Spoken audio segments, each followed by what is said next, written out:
The following production is part of the We Be Geeks podcast collective.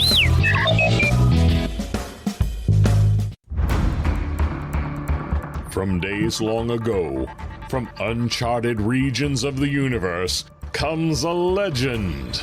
The dream that came through a million years, that lived on through all the tears. It came here, the Fandom Nexus. Fabulous secret powers were revealed to our host as he plugged in his microphone. I have a podcast! Here he is, your Spider-Pan, Jeremy.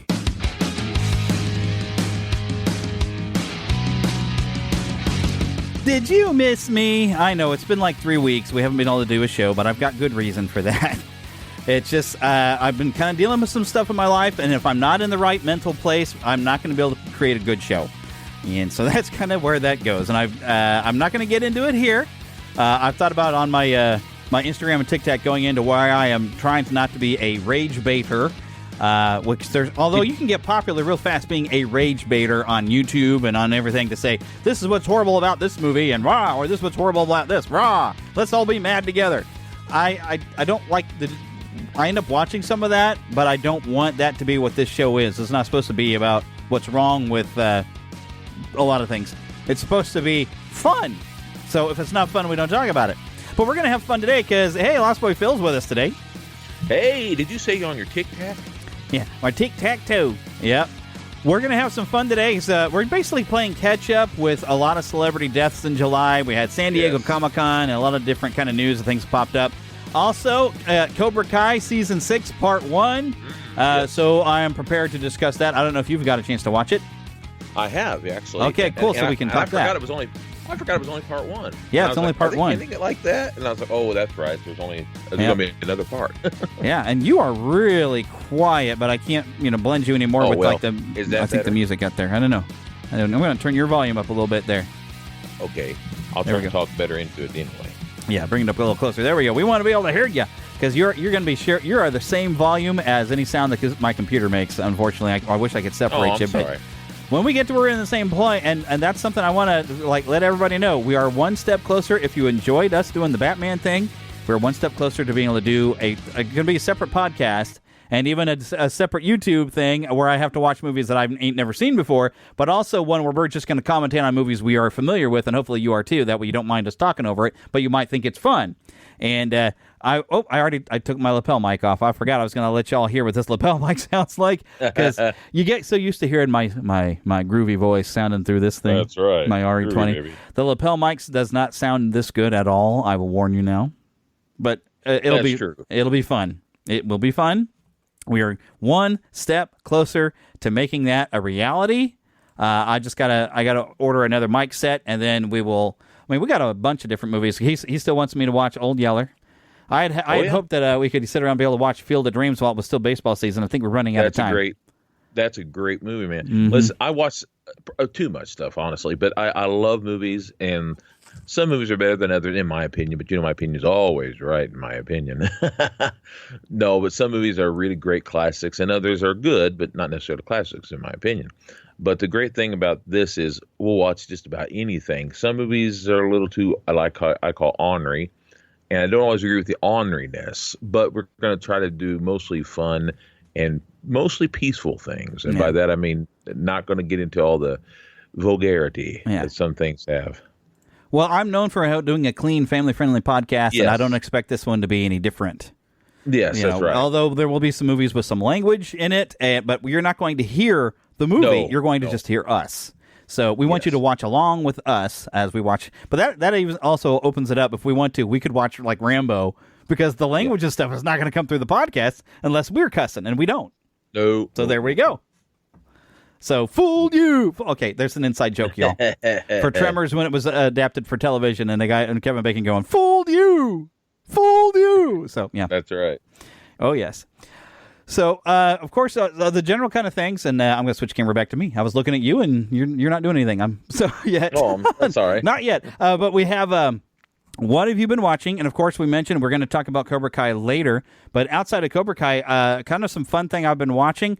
I keep starting this and I never quite get finished. But other than the Olympics, I've been watching the Olympics and cheering on Team USA. They're winning some medals. It's awesome. But on YouTube, on Mattel Creations, like an official channel, you can watch the 2000X Masters of the Universe series. So I've been trying to watch through that because I realized I didn't get a chance to watch the entire series.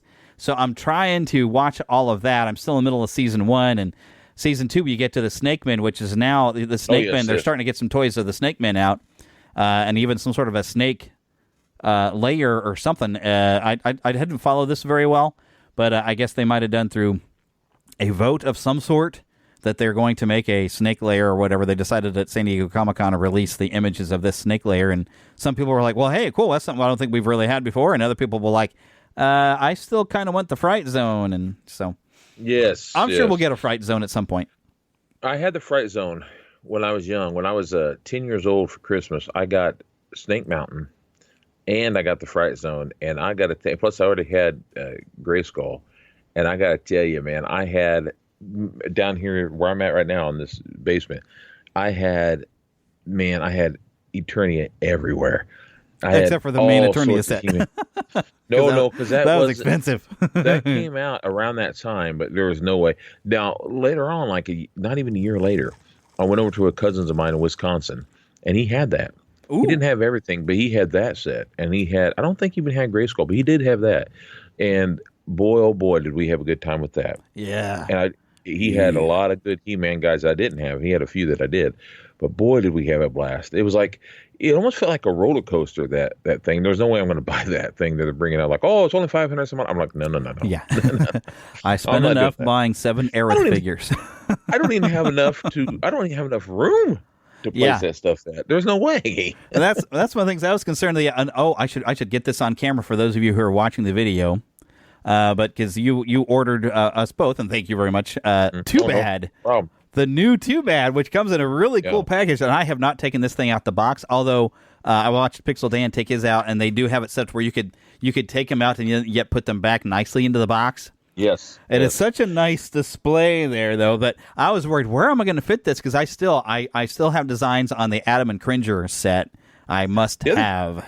I also love, I have that, but what I love is that it's like, when you get that set, it's like having 3 characters in a sense. Because what you have is, you have what's his name? Tuvar, Badrak, and Too Bad. They need a Bendigo, and they'd have the whole set. Yeah. Yes. I don't know, something about Badrak sounds like, oh yes, and there's the comic. The comic right here. Yes. For those of you who are watching, getting the video, by the way, if you're a patron supporter on Patreon, you can see video sometimes, not always, of the podcast that is more than just the album cover that you're going to get on YouTube. And he's holding up the comic. It is called Hostile Convergence. It is a flip book in the fact that you flip it one way, and it's the story of Tuvar, and the other one is Badrak. I think I'm saying that right. I'm gonna go grab my box. Yeah, You are, and what I like is in the middle, it meets. I feel like I need to grab the box just to show it to people watching at home anyway. Yeah, it meets right in the middle. Yes. You two can't get along well. Too bad. Yeah, too bad. I love it. They did such a good job, and I could hear the voices of the characters all the way through it. You know, I must admit, of the 2 characters, and they're both bad, by the way. Yeah, they're both bad people. But I must admit that I felt more for Tuvar than Badra, because you get a backstory, which I enjoyed. I thought they did a really good job telling the story. Yeah, it's a lot of fun. It totally was awesome and worth it, and the packaging was really cool. So so that's kind of been what I was watching. But the fun part comes in what I've been playing this week, because last time I was recording, I think I was still trying to, although I was admitting defeat a little bit to Final Fantasy VII Rebirth, I've officially declared defeat and stopped playing it. I'm not going to beat it on hard mode. But you would think, so I was playing Final Fantasy XIV, which is online, and I was having a lot of fun with that, and I found some people, I think, connected with the Retro Rewind podcast. I think somebody was in that group, and he was playing it as well. And I'm trying to get where I can have other people to play with.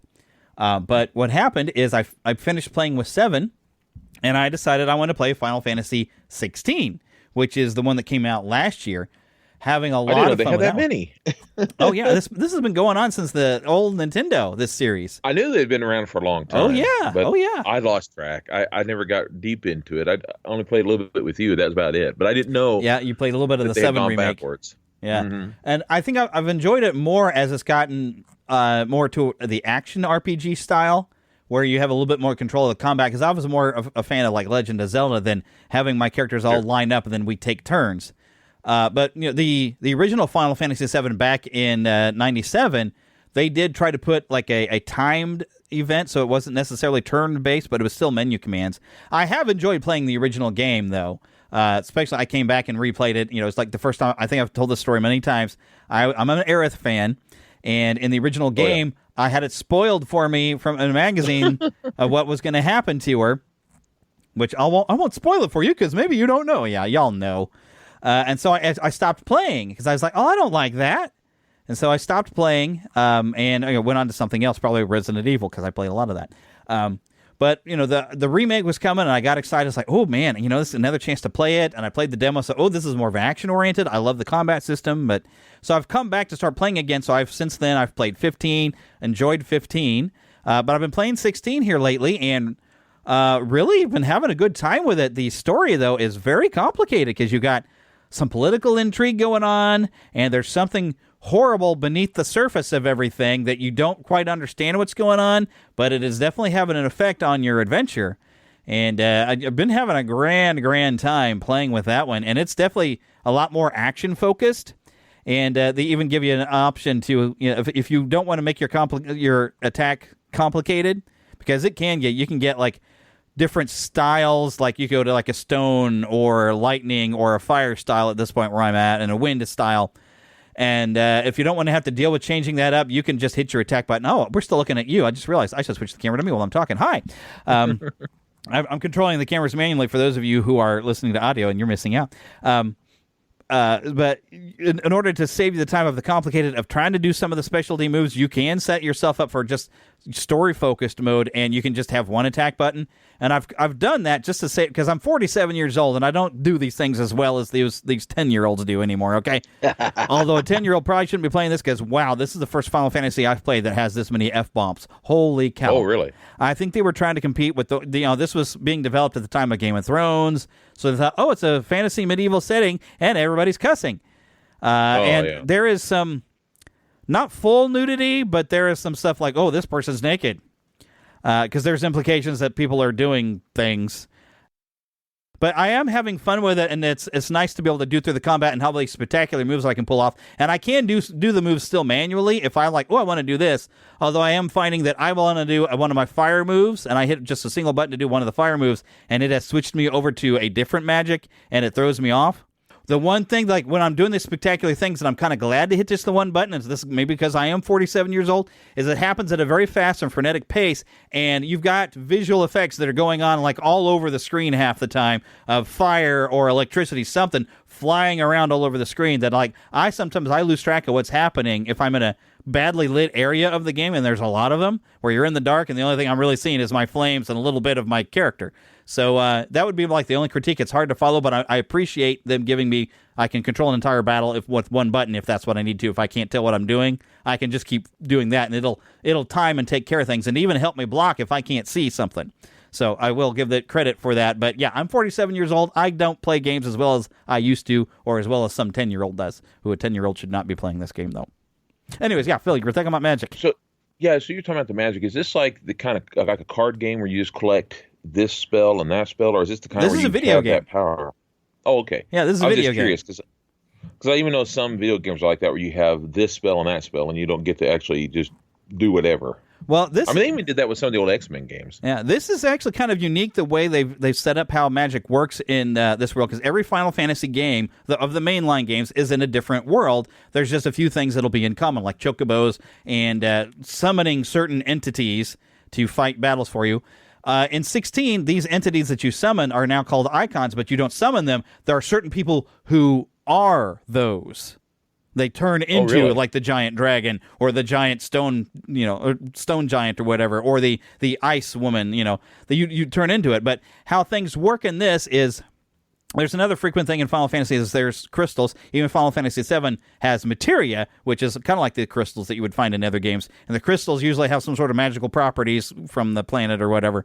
And so there's like these towers of these crystals that usually magic comes from, and people go and mine them, and they have these crystals, and they can use it to like, well, I'm going to use this to light the fire in my fireplace with this crystal. Phew. Well, along with that happening is you have people that they know they are called bearers. They're usually people who are born with natural ability of some sort of a magic, of some, fire maybe or ice or whatever. They're born with it. Now, like the X-Men, as you mentioned, they are hated and feared for having that extra magic. But that makes them where people are enslaving them and forcing them to use their magic to make their life easier. Unfortunately, their continued use of the magic, and it's through this something called ether, it slowly petrifies them, and it turns them to stone, and will kill them eventually when they're being forced to do the magic.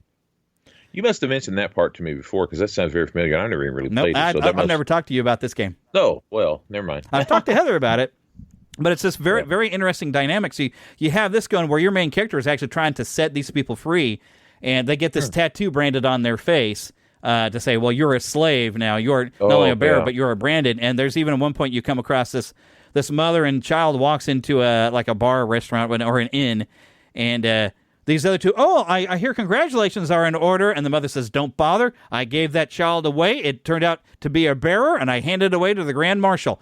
That is not my child. That's terrible. Yeah, that's terrible. One mother doesn't even care. It's just that, and they used to do similar stuff to that. The kid that came in with her starts complaining. Says, "Oh, don't worry, we'll get you another brother." Oh wow! It's like that is no longer my child. We give them up. That kid is automatically branded with a tattoo on their face, and they are a slave.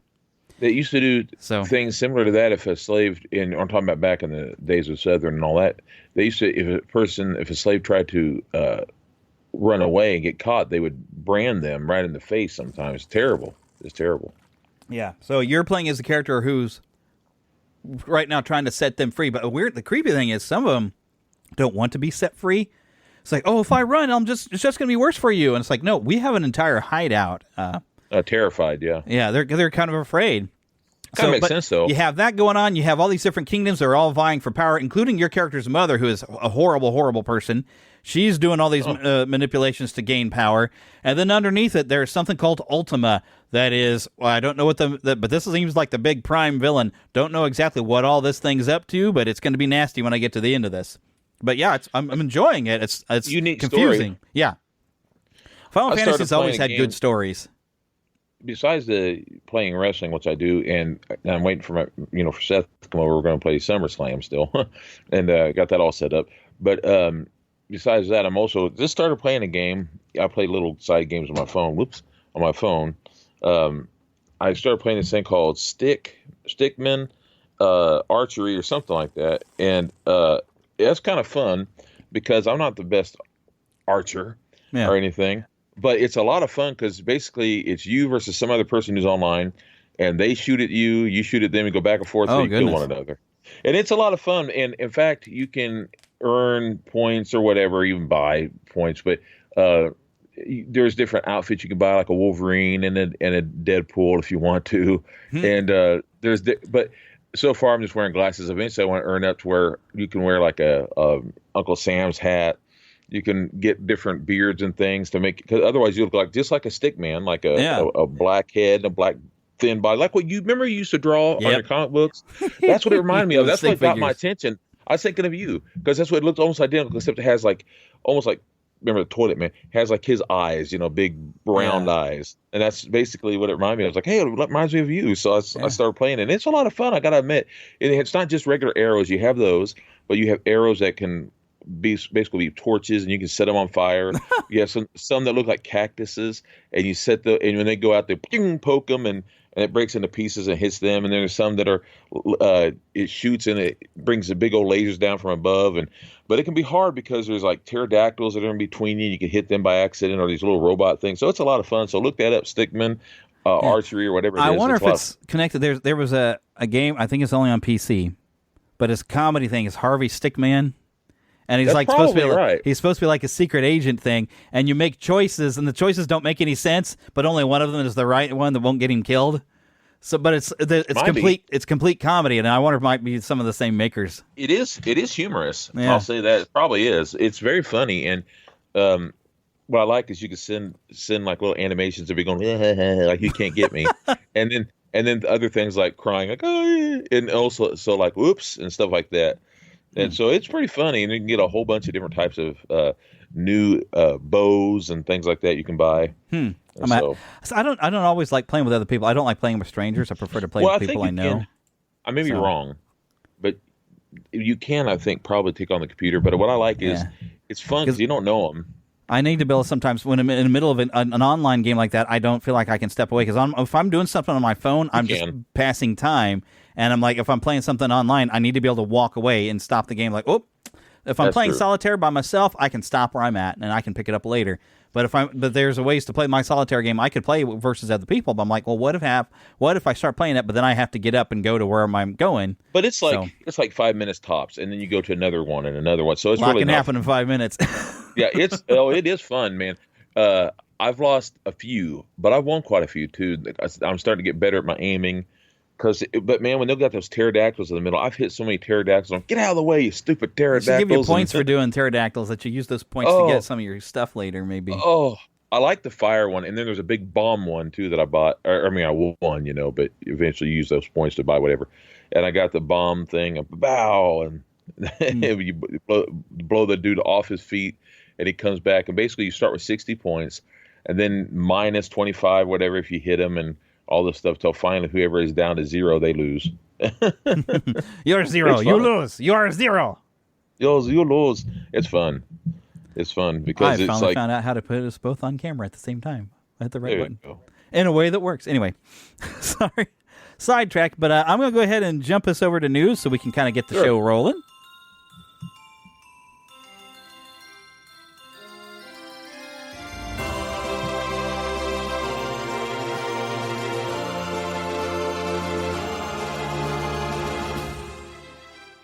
Spanning the Disney and geek universe to bring you the best in comics, toys, movies, and entertainment.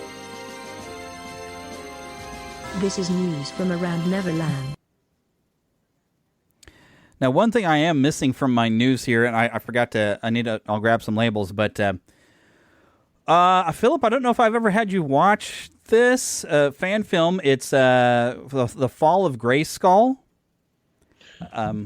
I don't know. It's by a guy named Daniel Benedict. He did a fan film, and it's pretty well done. I will warn you all. He is a horror movie fan, and a couple of kills that happened in this are not classic He-Man style. They're head smashing and that kind of thing. He got nasty, but he took it around. He was actually able to start a film company, Red Serial Films. He's made a horror movie called The Bloody Man, and I think some other ones. He's become an independent filmmaker. But he recently, and he's got a Kickstarter. I'll try to get the links up in the show notes. I'm going to try to get him on the show hopefully next time as well. But he is working on a sequel, Rise of the Horde. I believe that's what it's called. But it's going to be a He-Man and She-Ra, and he has declared that he's going to keep this one PG. So no exploding heads this time. But he's got I think the guy is wrestling. I want to say Matt Reeves. No, that ain't right. But he's got a wrestler to play He-Man. And I think this guy is like wrestling with, I might be wrong on this. I might be getting this really messed up, but I think this wrestler is now part of AEW. So he's actually, he's got some clout now to make these films, and he's got I don't know who this actress is he's got playing both Adora and She-Ra, but I think she's a bit of a bodybuilder herself. She's very tall and got some muscle on her. So I would think since he's got an Adam who's kind of a younger, small guy, and then you've got a big wrestler for He-Man, I would have maybe done Adora as a normal looking person and then have this other woman as She-Ra just to keep it consistent. But I guess if you're trying to have Adora look like she's captain of the Horde guard, then you get, okay, well, she needs to look like she can fight too. So he's in the process of doing that, and I didn't put a note in there, but there is a Kickstarter. I don't know how much longer he's got in there, but he needs to crowdfund so he can pay to making this movie. Although he made a full trailer, and he just scripted out a trailer, and to pay for it, he sold his Masters of the Universe Classics collection to pay for this trailer, and it's on YouTube. So definitely you can go and check out the trailer and everything, and you'll find links for the the Kickstarter there as well. We are running out of time for him to complete the Kickstarter. I'm hoping he's getting it funded. He's got a lot of different packages for what you would like to receive, but of course, no money comes out unless he hits his goal. But it's different packages with involving posters, soundtracks, copies of the film when it's completed, that kind of thing. Very, very nifty, cool stuff. Okay, I'm probably... this. You know what? This is like almost so much old news. I don't think I'm going to click this, but there was a surprise Nintendo game, Teenage Mutant Ninja Turtles Splintered Fate. It's a Ninja Turtles game that I believe it is exclusive to the Nintendo Switch. They launched it a while back. Like I said, I'm really behind on news. I admit to have a little bit more on this, but yeah, that's something to look forward to. I think people have been enjoying it. It's, I want to say, looking close to the style of the early 2000 Ninja Turtle series. So it seems to be kind of like that in style of the game, but it's of course it's a great just Ninja Turtle game. I believe you can go multiple players on there. I haven't gotten to try it out yet, but I didn't know it was going to exist until suddenly this launch trailer came out. So it was kind of caught me by surprise, and I was like, "Hey, it's a cool Ninja Turtle game." Okay, here's one of those elephant in the room news stories that happened from San Diego Comic-Con. I'm being careful that an ad's about to load itself. But so there was a lot of people talking that they would love to see Robert Downey Jr. find a way to get back into the Marvel Cinematic Universe. We thought, can we get an Iron Man from an alternate universe or something? Well, we didn't get Iron Man from an alternate universe, but we seemed to something weird because apparently he was talking in recent interviews that he was going to be open. He was open to returning to Marvel, and so everybody did assume, of course, Tony Stark. But San Diego Comic-Con, and y'all probably heard about this, he steps out as Dr. Victor Von Doom, and everybody is like, it's like we part of us, we want to be excited, like, cool, Robert Downey Jr. back, but we're also like, how does this work? Yeah. What in the world is going on? And now, I mean, they've pointed out with the multiverse that, you know, the same guy, Peter Parker, can look like three different people. So Victor Von Doom could look like different people that we expect. But okay, well, why does he look like the Tony Stark? But then I guess in the new Deadpool Wolverine, this is the only mention this movie is going to get because it's an R-rated film. Apparently, you have Chris Evans show up as Johnny Storm, and that's funny. Johnny Storm looks just like Steve Rogers in another universe, so I guess they're going to make that as an excuse to, like, sometimes in a different universe, you look exactly like somebody else. And okay, so we're going with that. Now, I'm completely confident in his ability to play the character. I think it's going to be fun seeing him. It's just going to be weird seeing him have been Tony Stark, and now all of a sudden he's Victor Von Doom. I hope he at least puts on an accent. But my thought would be, if you only hint as his origin story and you just never see his face and you just keep him in the Doom mask the whole time and mainly let his voice work, then you know what? I think we can get away with it. But I don't know what the plan is. Now, I read Fantastic Four a lot years ago. I haven't in a while because it got kind of weird, just like X-Men and others did in the early millennium, late 90s, and it kind of burnt me out. But that being said, someone said, I was reading it the other day, that at one point Tony Stark did do this whole thing where he was like Dr. Doom. I didn't read all that. I don't even know what universe that was, because they did all these weird things. Yeah, they get weird ideas. In the early millennium where it was like, yeah, and I don't mind that. But the problem is that's why I kind of quit following it, because it got harder and harder for me to follow. And I was like, I don't want to have to buy, I'm not saying this is the case with this story, but I got tired of having to buy 20 different comic books just to know what was going on. One story. Mm-hmm. Yeah, that's exactly right. Well, you remember when they used to do that. Yeah. Oh, they're worse about it now, I think. Oh, are they really? And there's constant events that I used to try to just collect Spider-Man, and it got so...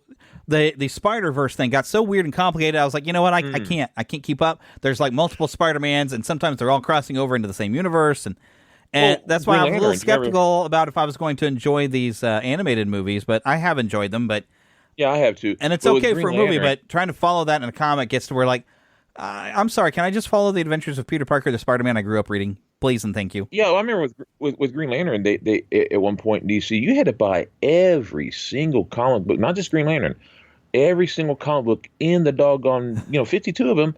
And I'm like, that's a lot. We're talking more than $100 in a month. I'm like, I'm not doing it. What crisis are we on now? Yeah, which one? Yeah, And the thing is that was 52 comic books, and that was like 7 or 8 months or more long. And I'm like, I'm not doing that. That's too much. Yeah, I ain't made of money. Not only am I not making money, that's a lot of reading. Yeah, it is. Yeah, it is. I mean, granted, it's nice to read. Reading's a good thing. But... Yeah, it's a good thing, but that's a lot of. I got a lot more to read than just what. Why are we going through zombie lantern stuff? Yeah. We do try to read the Bible once in a while, like daily. Yeah, I try to do that all the time. Yeah, so, but that takes up some time because you want to give some time to some Bible study. You want to make sure you understand. The other thing that was anyway, was hard about it too was it was going from this comic to that comic to this comic, and trying to keep up with the connection of which goes to where was very hard. Yep, I understand. But of course, while we're speaking of that, that's because we did get a look. And they had a kind of a mock trailer, and they are filming right now for the Fantastic Four. We got to look at the entire cast, and I guess it is an alternate universe because it's like a kind of, I don't know, retro future would be the right thing because it looks like it's the 60s, but it's like future tech. And I don't know if this universe is going to be brought into our main universe that we're familiar with. I'm not sure how this is going to work. But this being an alternate universe, I guess this is where you can have a Doctor Doom that looks like the Tony Stark we're familiar with.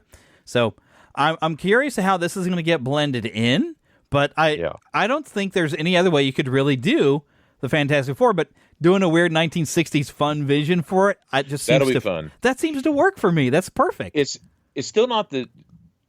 I'm going to get stupid here. It's still not the choice I would have chosen for Reed. However, I am looking forward to the film. Of course, I'm a Fantastic Four. You love a Fantastic Four. Oh, I love him. And I just don't. I would have chosen him more for Doctor Doom. And I'm not talking about over Robert. I mean, over what's his name, Robert Downey Jr. I'm not saying over him necessarily, but in general, if I was just going for Victor Von Doom, I think that guy would have been really good as Victor Von Doom.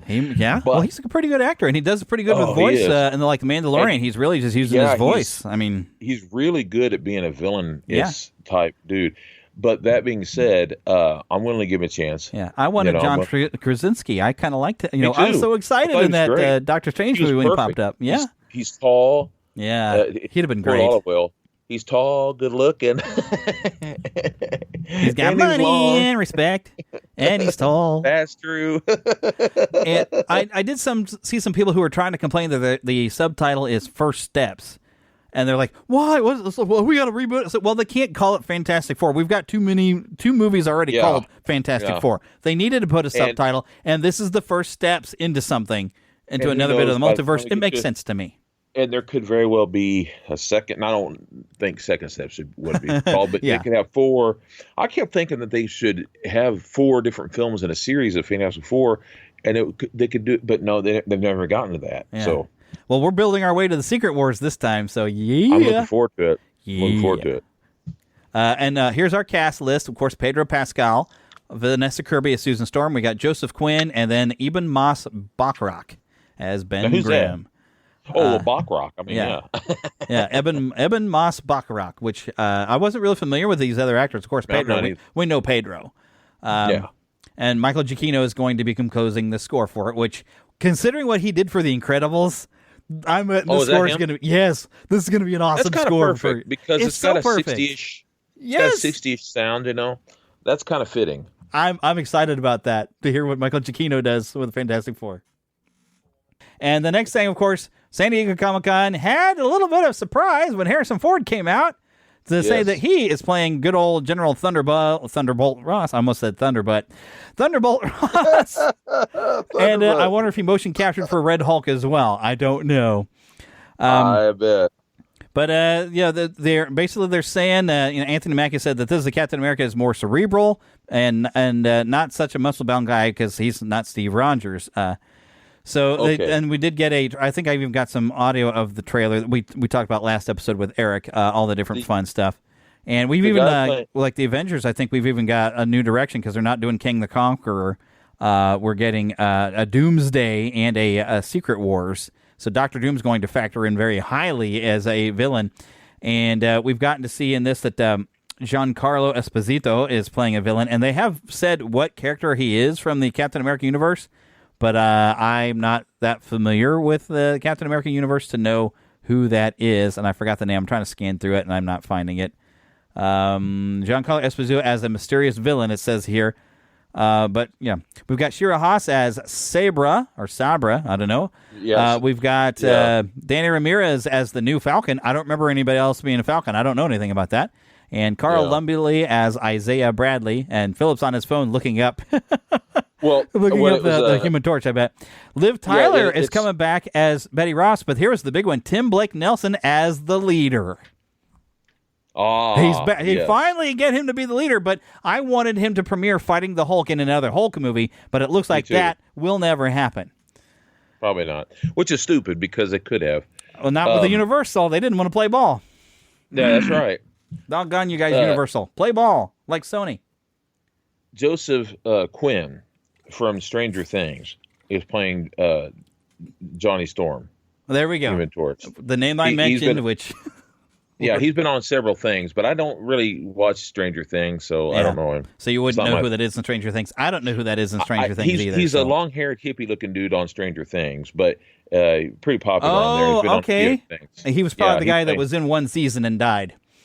I But he think- has I like don't this epic moment where he plays Metallica's Master of Puppets on a trailer, distracting the monsters away from the heroes. Yeah, so But he he's- unfortunately he's been dies. He's been on several other films that are coming out. One of them being the Gladiator movie coming out, and a few others. So, I'm glad for him that he's got a career building up. I'm glad for him.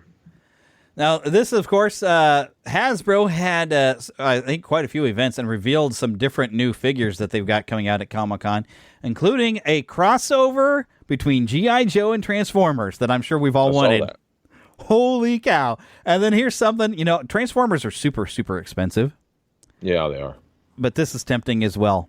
Kit. Kit Oh, yeah. as That's a Transformer. I like that. I bet it'd be over $100. Probably. And we've got a Studio Series Bumblebee Core Starscream, basically a Starscream that looks exactly the way he should from back in the day. But these are Yes, like I small. like They're that. like 3.5 scaled. I like that. That's the way 3.5. kind of the original ones almost were. Remember? It reminds me a little bit of a Go. I'm trying. Well, no, 3.5. Is that, if they mean 3.5 inches, that's almost 4 inches. That's still kind of small, but that's still cool. Yeah, the original Bumblebee was pretty small. Yeah, because Bumblebee was. In the blue, not the blue. Hello, Philip. The red car that was just like Bumblebee. Oh yeah. They were smart back then. Yeah. I can't remember. Well, it wasn't Hot Rod. Who was that? It wasn't Hot Rod. No, it was because he was also a Volkswagen. I mean, yeah. Yeah. I don't remember what he was, but either way, they were smart back then because they knew we couldn't afford Optimus. Not all of us. I Right. had that because someone was nice enough and gave it to me. But I had Optimus and I had Bumblebee. Bumblebee was my favorite. Always was. It's just unfortunately the toy's legs didn't move because he was just a push down and pop up kind of thing. But it was But still. he was so cool. And that's I the loved other him. figure was that we were talking about. The red one was in the same boat. Yeah, he was. I want to say Sunstreaker, but I don't think that's right. Yeah, something. It was something. It was something. Like, Sunstreaker, I think, was a Jeep, maybe. Maybe I you're don't right. remember. I don't know. know. It's been too long. Well, they also showed a lot of new toys based from The Mandalorian, The Acolyte, and Andor. A lot of new Star Wars toys that were showing off from the collection. But the main thing I wanted to get at Hasbro was like some Transformer crossover stuff, like making a kit and crossing them over with G.I. Joe. It's like perfect. Yeah. And then, of course, Mattel went through and teased that they are crossing over. Of course, this might be based off that comic. Master Universe X Thundercats line of figures debuting in That's 2025. That's good. Do we need to say any more about that? Because No. that's just going to be awesome. I love the comic. The comic was great. I wish they would make a show. Just even if it's just a mini series, that would be great, man. Oh, if we could get a show of that, yes, That'd be sir. great. That'd Come be on, awesome. Netflix. Come on, Yeah, Netflix, bring make it to happen. us. We'd be happy. And I'm just going to mention that this has happened because what in the world are they thinking? Well, of course, I guess Star Trek Lower Decks is supposed to be kind of comedy, but yes, we have Star Trek is getting its first live-action comedy. So Star Trek has become a joke. Gene Roddenberry has got to be turning over in his grave. And that's all I want to say about that. And I'm sitting here watching Star Trek. I don't like that. Yeah, I swear they're just insulting Star Trek fans. So I don't mind there being. Oh, dang it, I didn't think the sound would jump in this. I need to get past this stupid ad to be able to show what I wanted to show you all next. And I'm getting ad I don't mind there placement. being humorous stuff like they did in the old show. There was all this Yeah, humorous there was a sense of humor, but it wasn't not a meant to just be a straight-out comedy sitcom. show. Right. Yeah. That's why I've not watched Lower Decks, because they're trying to make a cartoon joke Yeah, same here. of Star Same Trek. here. And just making like it there's too much canon. of it. Yeah. Oh, that's the thing. If it's just like a joke on the side, I don't mind a little bit. But if it's just straight up mocking the stuff I like. Yeah. I feel like that Paramount has just decided to murder Star Trek the way Disney is murdering Star Wars. There, I said it. I said what I said. I said what I said. All right, now I'm going to mute this for just a second, just till I get past this ad thing, and then I do want to show you all something here. So I got to switch some camera stuff around. Give me just a second. I'm going to turn this over to where we're not looking at Philip. You're going to look at this trailer. Well, it's not really a trailer because we're not in the trailer park yet, but I don't know if there's really... I'm probably going to mute the sound. I mean, I guess there's some talking. See it. Well, you're not going to, I don't think. It's a Marvel game. Well, it takes a little while to get going here. Let me see. Well, all right, let's start at the beginning. You may think you know the story, but not quite.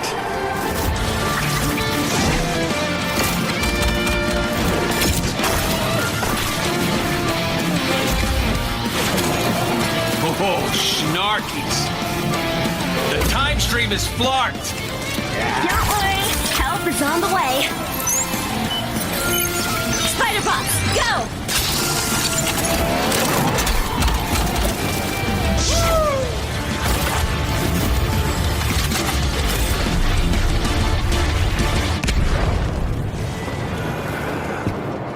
Mere illusion.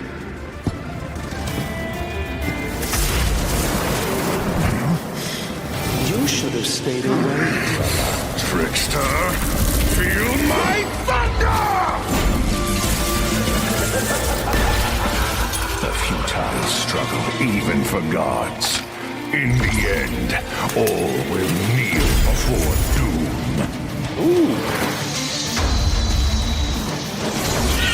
Disasters hurt the innocent the most. That's why we need heroes.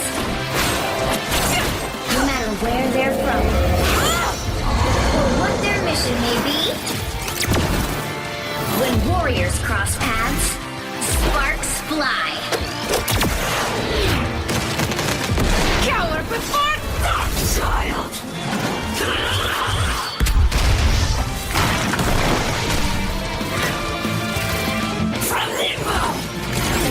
Chaos leads to confusion.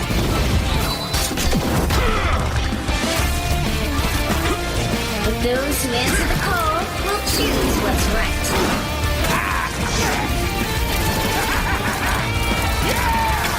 No matter how many foes they face,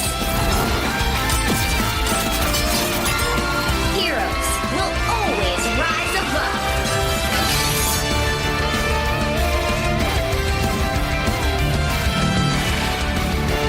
Such insignificant fools. Even from the future. Even from the past.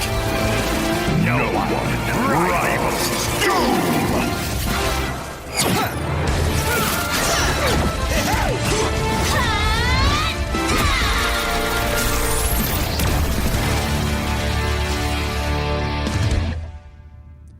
Ooh. okay, so Marvel Rivals. Hopefully you got to see that, Philip. I had to make some changes. I did. There we I did go. see that. Most of Eat like a king who's on a budget. 3 tasty options, fries, drinking. And sorry about the near ad. Speaking of an I ad, hate that after that, I'm game. going to take a. It didn't used to happen. I used to be able to cleanly get in and out and not have the YouTube ads played where I could share these type of things. Let me make sure that I'm sharing us in a proper fashion. There we go. If I do it like that, you look better, and I'm just a narrow. I look like an Instagram on the video. Those of you without video are missing out. But yeah, so here, let me read some of the description that IGN has on the where they've got the trailer up. It said Marvel Rivals is a superhero team-based PvP shooter that encourages you to assemble an evolving squad of Marvel heroes and villains. In this latest trailer, as the time stream entanglement engulfs the multiverse, heroes from across the time unleash their full strength to combat the most dangerous supervillains they've ever encountered. This is from NetEase and Marvel Games. It's going to be released on the PS5, Xbox Series X and S, and PC. There is a closed beta that was live and was running until August 5th. We've missed out on that. And Thor and Jeff the Landshark will be joining the roster as playable on July 27th. So the open beta was running there for a while. I don't know where we're at as far as this being released to the general public. I gotta say, the animation style that works for the Sony animated movies doesn't work for me in a video game. So I hope it doesn't play the same way that it looks. I hope that it's a bit more smoother animation than that. I need to change the camera because Philip is off screen. Let me go and do this. There we go. And making extra noises. There we go. Okay.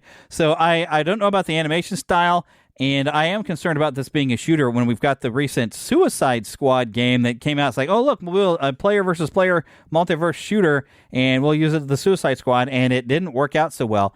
And this reminds me a lot. It seems a lot of games are trying to be either like Fortnite or what is the game that Blizzard put out that I played a little bit, which if you bought the first game, now it's free when they put the second one out, and they just kind of rehashed the first game and called it 2. And I cannot think of the name of that game. I was playing it for a little while. I didn't play a whole lot of it, but yeah, it's a bit of a problem. But we'll see how this new version, the Marvel attempt at this works out. I think I've completely lost Philip on his line of things, so I think we're just going to move on to the next thing on my list, which I have. They got a little bit more of a look at the Epic Mickey. It's trying to play an ad at me again, and it's not going to let me skip it. So what we're going to do here is we're going to, those of you watching the video are going to unfortunately get an ad thing thrown at you for a second as I switched back to this. There we go. Maybe I'll do that. Oh, wow. I think there we go. That's better. I need a Source 2 to change. I'm sorry. I'm having a hard time switching cameras.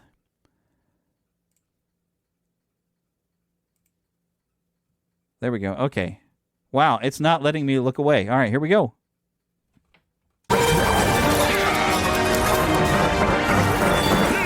Of course, I really don't need sound on this.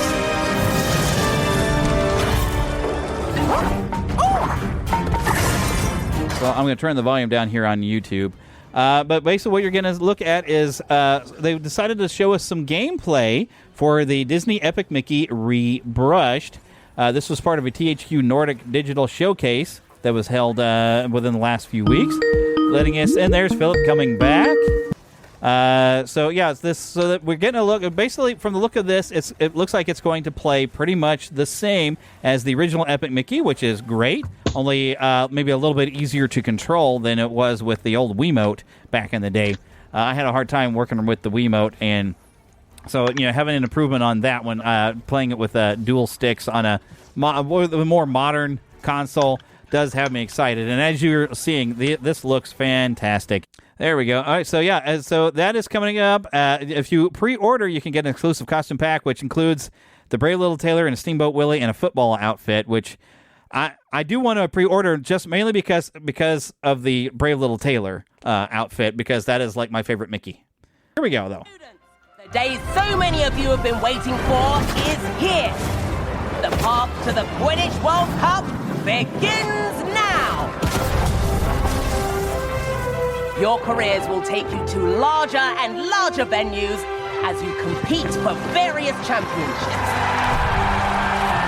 If you're looking for even more competition as you sharpen your skills, you'll find there are many ways to compete against the best of the best. With enough hard work, talent, and practice, who knows? You may end up on the world stage competing for the most prestigious prize of all, the Quidditch World Cup. When it comes to the wider competition, you may come across some well-known faces.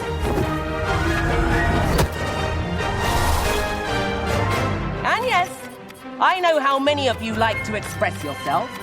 All athletes are encouraged to style themselves however they desire. All right, that's enough chit-chat. Now get to your brooms and get to work!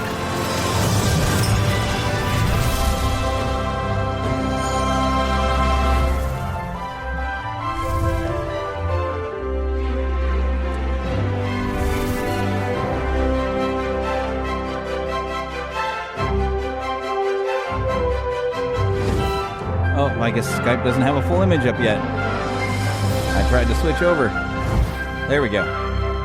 Okay, so let me stop the video. It's just kind of showing the different things you're going to get for if you buy a deluxe edition of this. So this is Harry Potter Quidditch Champions. This was a gameplay trailer that this is, of course, we've had a Quidditch World Cup game, which I had for PC, which I think was back on the old PS2. It was extremely easy, though.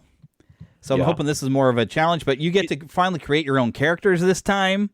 And there are some playable characters. Ron Weasley, Draco Malfoy, and Harry are all playable, I guess, at some point. Ooh. This will be across all systems on September the 3rd. I can't pre-order everything. No, I hear you, bud. Because I want to pre-order Epic Mickey, but I'd like to pre-order this as well. But I'm trying to save it for microphones and resources are tight. And that does look fun. I'll admit that does look a lot of fun. Oh yeah, it's going to be great. I mean, of course, I'll probably go game. Gryffindor. You know, I graduated from a school 30 years ago where I was a Griffin, and it's hard to believe. And same color scheme even. And as I've taken the test through J.K. Rowling's official website, I'm a Gryffindor. There you go. I use that same thing on the Hogwarts Legacy, which I have some news on that as well. But Hogwarts Legacy, I was able to attach it to my account that I have through the official Harry Potter fandom. So it brought over the wand that I had selected, and it brought me over as a Gryffindor. Although I can still play the game again and have a different wand and choose a different house if I want. So I might do that at a future time, because I'd meant to play it at least 4 times so I could play it as each house just to see what's different. I mean, the story's going to be the same, but I could, if I play as a Slytherin, I can be as evil as I want to be. So. I do need to play Hogwarts Legacy again, and there's reasons to bring out Hogwarts Legacy again. Am I there? Let's see. Maybe. Yes, we are there. Let me fire this bad boy up again here. There you go. I'm very pleased to share with you some absolutely splendid updates and exciting new features for those looking for more ways to enhance your experience playing Hogwarts Legacy. And they're available now. We've heard that players have been looking for ways to capture moments they want to share with their friends and remember forever. To that end, there's a brand new photo mode, which will let students use various filters and other tools to show off their inner photographer. Budding wizards and witches looking for a new playstyle may now do so by resetting their talent tree points and experimenting with different magical skills and spells, opening an entirely fresh path to adventure. Not only that, but all players across every platform will now have access to the Haunted Hogsmeade shop quest. Be sure to inquire with Madam Mason in Hogsmeade for more specifics, but do be careful. In addition to all of this, there's a host of new cosmetics and brooms to get your hands on. It's amazing! This free update is being rolled out now, so get ready to capture the magic in Hogwarts Legacy. Okay, so I believe this update is already up and rolling, so I need to go and get it out and play it. Well, come on, click back over so I'm on camera. Hi! There we go. Up in Rollins. Yeah, it's up in Rollins right now, I believe, because this was actually even 2 months ago that this was announced that they made some changes. Now, I don't care about a photo mode, but a lot of people do. And a few cosmetic changes didn't get me excited. But, oh, look, a new side mission to play, Haunted Hogsmeade. Well, then I'm getting my game back out when I'm done with Final Fantasy 16, and I'm going to go play that. And, in fact, I was talking to Heather, my wife, just the other day, that I've started a thing on, by the way, the official Neverland gaming channel, where I do scare play, and I play some scary games in October and try to post some video of it. What a perfect scary thing to play for October, but Haunted Hogsmeade. So come October, I think, is when I'll pull that one out. Of course, by then, a lot of you have already played it, but maybe you'll enjoy watching me play it, and maybe something will actually be scary in there, but I doubt it. It's a Harry Potter game. It's probably not. Well, then again, you don't be too scary. Giant spiders, Dementors. You got some pretty scary stuff actually in the Harry Potter universe. So we could get nasty, but I mean, ghosts are commonplace. We know why would we be afraid of ghosts? I still want to make the epic crossover Ghostbusters going to Hogwarts. I ain't as scared of those ghosts. I knew you were going to say that. I ain't as scared of no ghosts. Oh, that would even be a better crossover. Get the the Acme Ghost Hunters from Mickey Mouse, Donald, and Goofy. That'd be great. Have them go to Hogwarts to try to catch ghosts. Oh boy. Gosh. Aw. That would be awesome. Careful, Harry. Okay. So Dubby, by the way, if you go to neverlandpodcast.com, that's still our website, even though we're not the Neverland Podcast anymore. But you go to a big thing that says Dubby, you click on that, you get yourself a nice discount on Dubby. Now, what is Dubby, you may say? Ask me that. Ask me, what's Dubby? What's Dubby? Dubby is energy drinks without the jitters. It is vitamins and nutritional things. It's a powder. You just mix it with water, but you can get your cups, your bottles, and everything right there. Lots of different flavors from Dubby.gg, and you can put in the discount code Neverland, but it'll be easier just to click on my link right there in the website. We do get a little bit of a kickback from Dubby, so yes, come and get some energy right there. And now that we've read that ad, it's time for the ads. Those of you on Patreon don't have to worry about these ads, but the rest of you all on Red Circle, you have the option to get an exclusive feed without ads, but now I'm going to play the ads that Red Circle helps supply to me, and then after that, we'll jump to the trailer park. Shop Plato's Closet tax-free August 2nd through 4th for back-to-school styles. We sell the trendy, gently used styles you need to make a difference in the world and in your wallet for back-to-school shopping. Save up to 70% off regular retail prices by choosing recycled styles. Save even more when you shop tax-free this weekend. Make a change that others can respect and repeat. Shop Plato's Closet in North Charleston and West Ashley this year for your back-to-school looks. Plato's Closet, located in West Ashley on Sam Rittenberg Boulevard and North Charleston on Rivers Avenue. Another gator got in the house. Another gator? Give me that shovel. Come here. Get him, Mom. Get that gator. The Neverland Trailer Park. Now, it turns out I actually have 4 trailers because there was one I had up here. Oh. Oh, they're here. Be cool.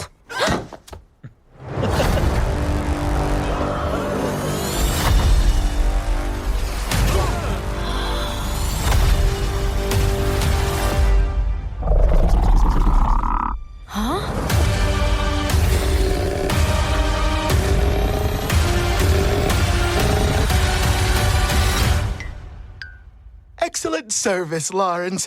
I'm giving you 5 stars.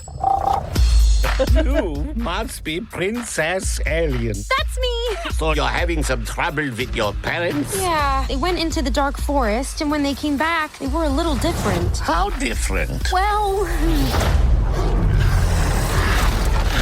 Ooh, wow, you ain't kidding. Her parents are monsters. Wow.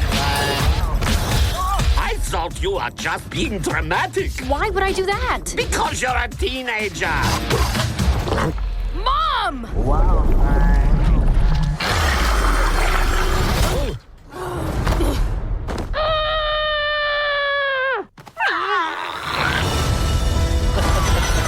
Monsters, ready the battalion! Stop! This is your king and queen. That's the king and queen? For the safety of the kingdom, they will be sent to the far reaches of the world.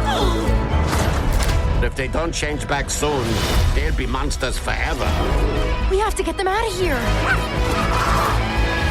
Mom, Dad, we're going to break the spell. Come on, let's go!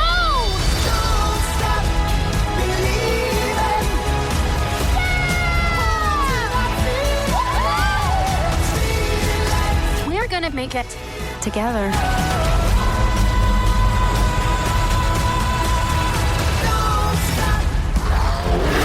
Put down your weapons. Princess? I said drop them. What the? Ugh. Guess we gotta be a bit more specific.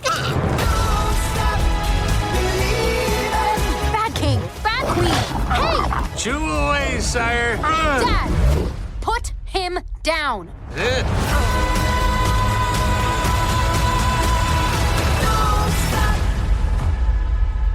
Okay, now this is what you would think would be something they would try to release in the theaters, but it's coming only to Netflix. Now here's the thing. Here's the thing. This trailer, this is coming from Skydance. The first front of the trailer, they want to lean on you. Oh, hey, this is somebody who was behind Toy Story, Toy Story 2, Toy Story 3. And the co-director of Shrek. They put that right up in front because they're trying to get your attention. Say, hey, remember these movies you liked? some of the same people worked on this. Hey, and it's like that to me is not always going to be the best way to advertise a movie for me. It's like, well, just because they did these other ones doesn't mean this is going to be good. This is a whole different thing. And the part that hurts this for me, because when I first watched this, I was like, this might be fun. I'd probably sit on Netflix and watch it for free. But then, who did I see starring in it? Rachel Zegler. She has left such a bad taste in my mouth. Who is that? Rachel Zegler. I know the name. I can't think of who that is. She's the one who's... anytime she opens her mouth, something stupid comes out of it, and something horrible comes out, and she's basically made a mockery, and she's the reason why they've went back to reshoot the live-action Snow White with her. Oh, is she that Snow White chick? Yes.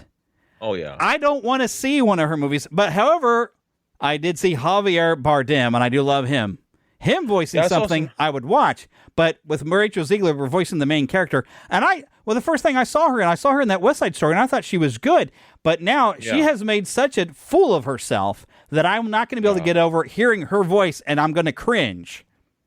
Well, the good news is she's not in charge of writing it, so hopefully that it won't ruin it or anything. But it's sort of like Robert De Niro. I don't really want to watch him anymore because I'm going to think more about the stupid things he's done than his character that he's playing.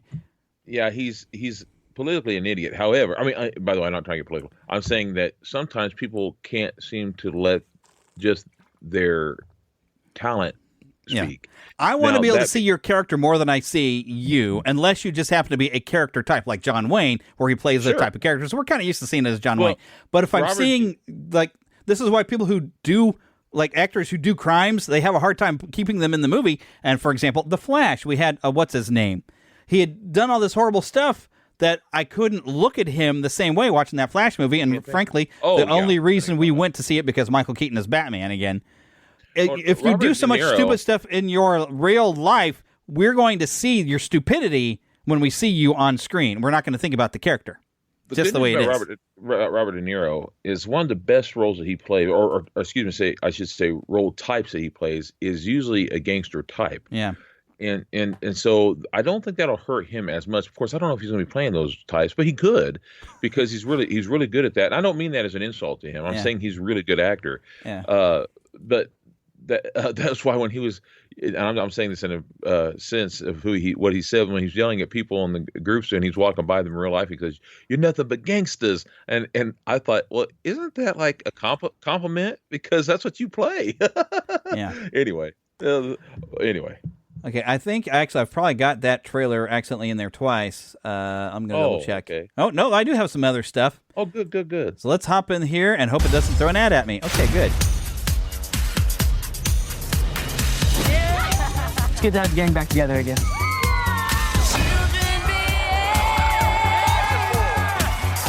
All these songs are going to get me in copyright trouble. Ain't this old man Carruthers' property? I've heard stories about him. Some people think he was a spy, bank robber. I bet their bodies are buried somewhere on this property. Oh, I love that. That's one in. Where's he there? Uh-oh. What is that? Uh-oh.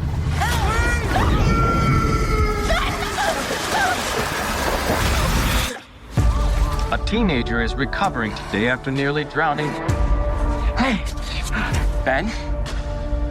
Something happened to Ben that I can't explain. It's like he's a zombie at Night of the Living Dead. You okay, bud? Oh my! What are you nuts? Hey, guys, it's okay. I invited him. Easy, fella. This is Gene. He's a detective. Retired. Well, there's more of you. I'm gonna have to dig a mass grave now. What?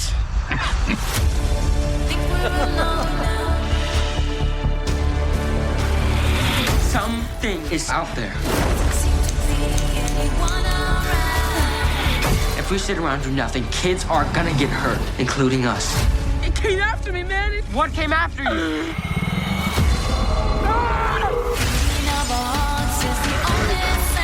There's definitely something weird going on here. Monsters. Yeah.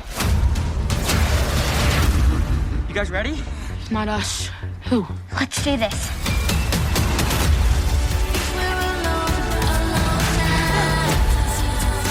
The kids have this vacant look in their eyes. Lights are on, nobody's home. You are overreacting. It's just kids being kids.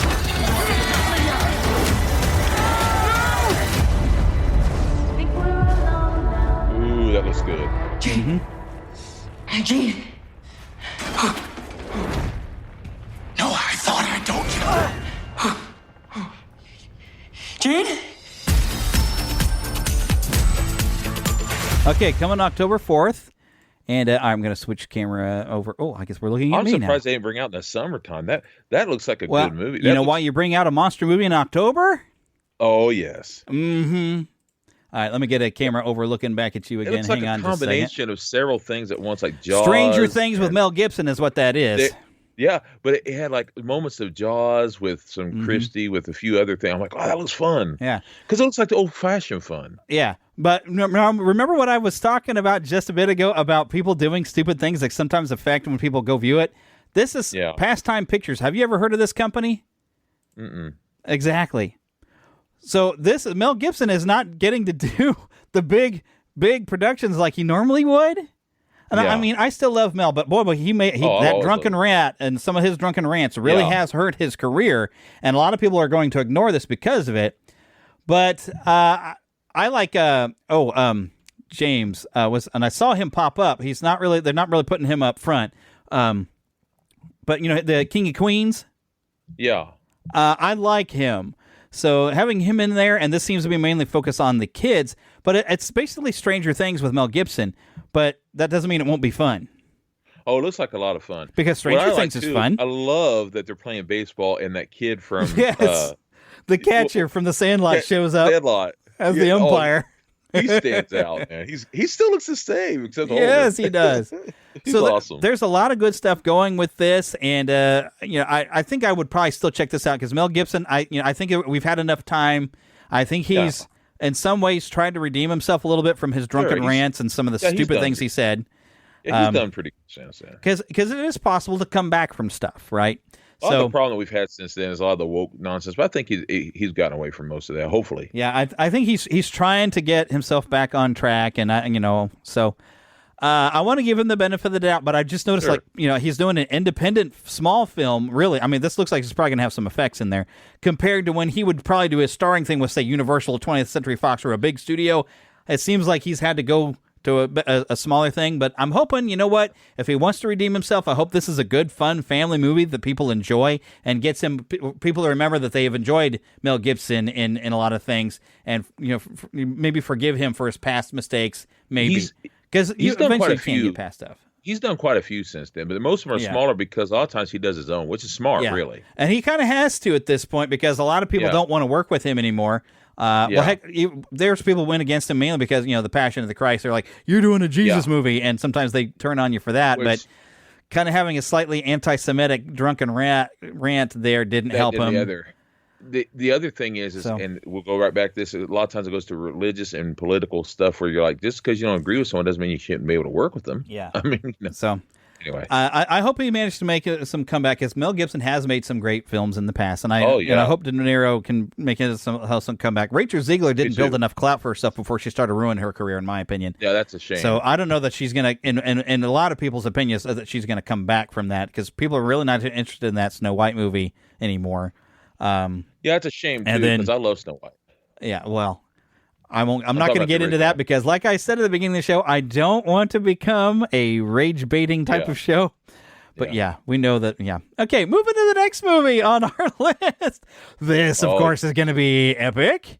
Let me make sure it's not going to have an ad in front of it before I let it play. Oh, I didn't mean to hit that button. I'm going to switch cameras. For those of you who are enjoying the benefit of watching video, we'll get a chance to see the of course, you probably already watched this trailer.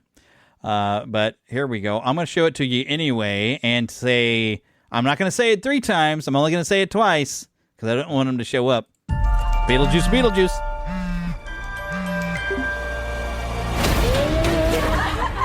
When you're all driving carpool and banging your Pilates instructors to fill the empty voids in your life, we'll see who gets the last laugh.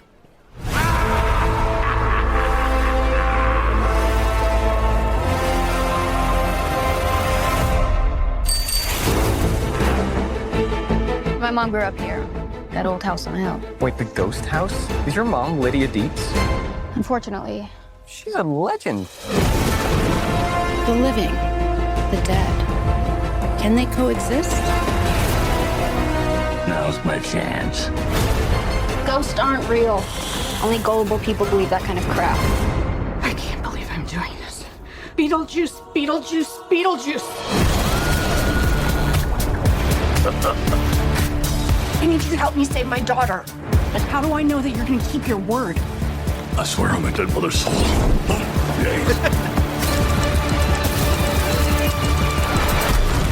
Bob, you and the boys stand guard. Nobody gets through. Let's go, honey.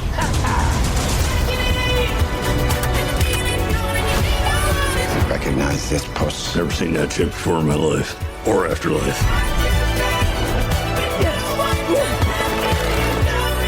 We doing this? Beetlejuice, Beetlejuice, Beetlejuice. I'm needed upstairs. Bob, hold down the fort. Spill your guts. Who wants to go first? All right, I will. See, I'm willing to do the work. Swear the afterlife is so random. You're that thing from my dream. Really more nightmare material. Confronting the unknown, conquering your fears. There's nothing harder.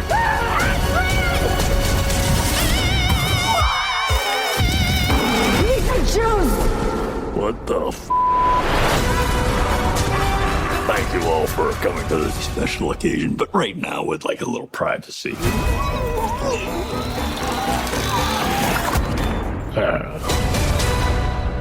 September 6th.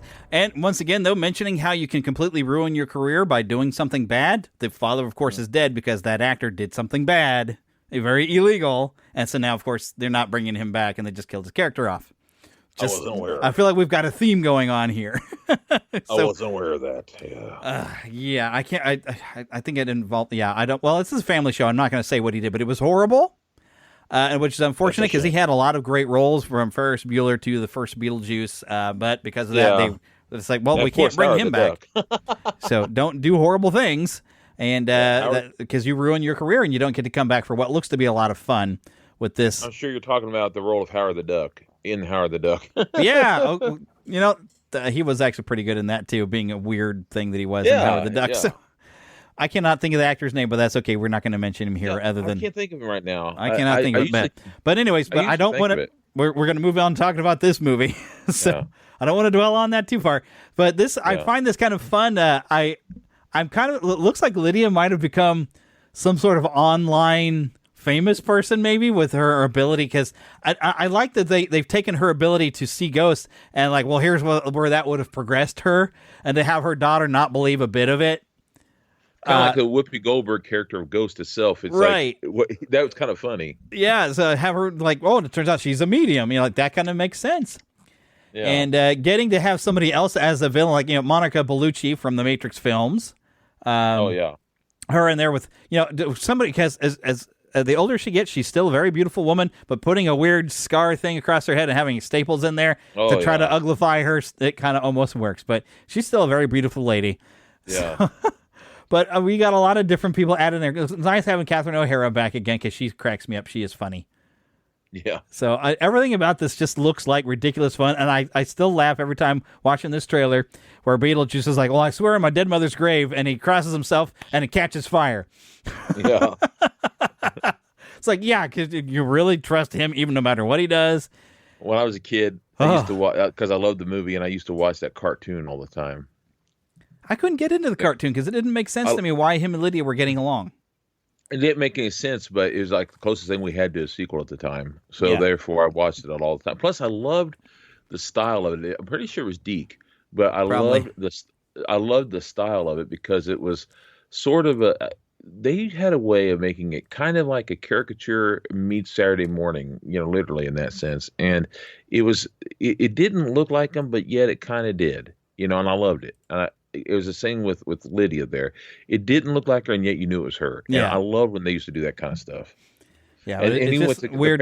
It's like they threw out what happened in the movie altogether, and just reinvented the concept of Beetlejuice and Lydia and made them friends. You didn't have Gina Davis, and you didn't have Alec Baldwin, and you didn't have anything like that. But you definitely had where she basically found him, and she'd say Beetlejuice 3 times every Saturday, and he'd come back, and they Liddy, and they'd suddenly go, because his voice was a lot more high pitched, but they Yeah. would go into the cartoon world of death, and there would be like a little spider who's always tap dancing and stuff like that, and you had a lot of that fun. It's more, of course, it was a lot more kid friendly. Yeah, a lot more kid friendly. Yeah, you can't drop an F-bomb in there. No. Yeah, no. It is a nice model. Yeah, it was a lot of fun. Yeah, back in the day. Yeah. And but like I said, I couldn't get into this because I loved the movie, and I tried to watch the cartoon, and it was just too disconnected and just didn't make any sense to me. So I ended up watching something else, and I missed some of the out. episodes. I got some of the episodes. If you ever want to watch them, it's like if you just take it for what it is, which is like basically the basis of the story from the movie, but not anywhere following it. The characters are there from the movie, but not the story. Yeah, that's exactly right. You don't have Attleball in them, but you do. You do have it. Like basically, she has a friend from the other side. That's it. Yeah, and I wonder how this is going to work out without Gina Davis and Alec Baldwin apparently being in there, unless they're going to have a cameo. But maybe they've passed on. I can't remember. Like in the first movie, established there's a certain amount of time that you're stuck to haunt. Because they can't leave that house. They're not supposed to be able to leave that house. So I'm like, okay, well, if they're not there, there needs to be a reason.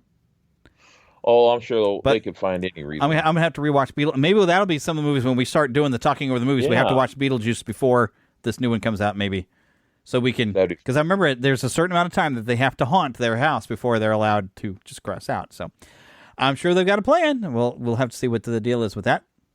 Okay, I've switched back. Oops, I switched. Oh, I keep clicking the wrong things. Those of you watching the video are getting a quite entertaining thing of me clicking the wrong thing in a constant manner here. There we go. And those of you getting the audio, hopefully I'm editing all this garbage out of me messing up. So, all right, we got, I think I got one last one, don't I? Yes, I do. This I just pulled another today. I don't know how excited I am about this, but I want to share it with y'all anyway. Hi. Oh, look, an ad. Hi, Ryan Reynolds. Go away. I'm going to mute Ryan Reynolds, and I'm going to skip his ad. But this is a documentary about Alex Ross. Oh, I love him. Now, this might be a slightly different comic series than what I remember collecting something. I think it might have been the Kingdom Come, but I know I've got like some sort of comic series that he was doing. I don't know, but it might be about talking about the series that I have. I think I have it, but I'm not sure. I have the action figure of that Superman. Okay, well, but let's look at this trailer. There fell a great star from heaven, and I beheld and heard an angel. I remember when The Dark Knight Returns came out. I remember when Watchmen came out. So, of course, I remember when Kingdom Come came out. Kingdom Come is 4 separate issues, 48 pages apiece. It was an all-immersive kind of lifestyle for me. It blew people away. I mean, this was the most sought-after book there was. This was something very new, very different. No one had seen anything like that at that scale before. It was amazing. I never thought from anything that people would still be talking about this book 25 years later. There were voices and lightnings and thunderings.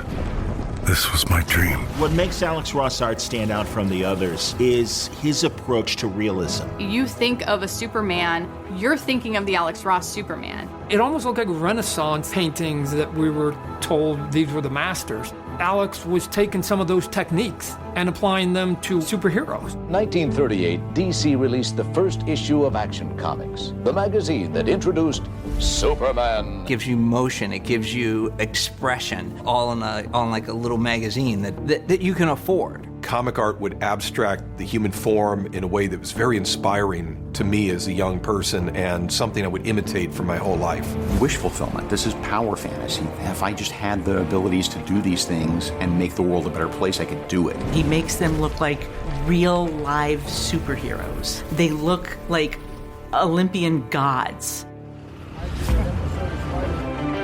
You gotta have the balance of the eyes perfect. Let me tell you the story of Kingdom Come, page for page, panel for panel. It was such a huge, epic story. The DC fans, when he did their favorite characters, and then they came back to save the world one more time, just minds blown. I see a shot that is, I know, since it was like a pencil layout through final rendering, and then I see it on a bus ad or a poster or a shot setup, I'm going like, oh, totally. You totally see Alex's influence. The way material folds the shadows, the angst of the character, the history of the character. I mean, he's like, Stellar Adler. He's the master class of how you approach comics. This is a true art form.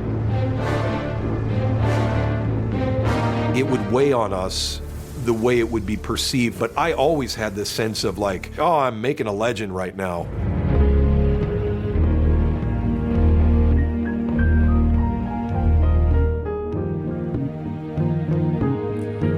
And I think all the dialogue is done on this thing, and it's just going to be like music, so I'm going to knock it back here, and I'm going to switch camera back to...